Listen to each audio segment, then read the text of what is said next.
I'm Rob Hicks and I'm a consultant surgeon at the Three Shires Hospital here in Northampton. I have a special interest in hernia surgery. An operation that I perform commonly at the Three Shires Hospital is an inguinal hernia repair under local anaesthetic.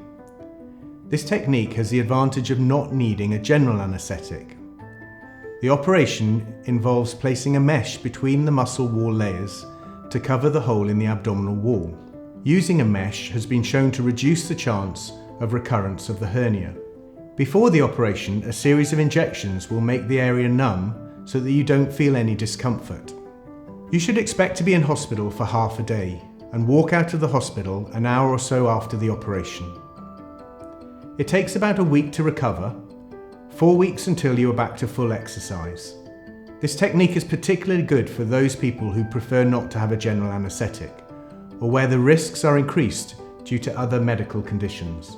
If you'd like to come and see me for a consultation, you can book online or contact the Three Shires Hospital directly.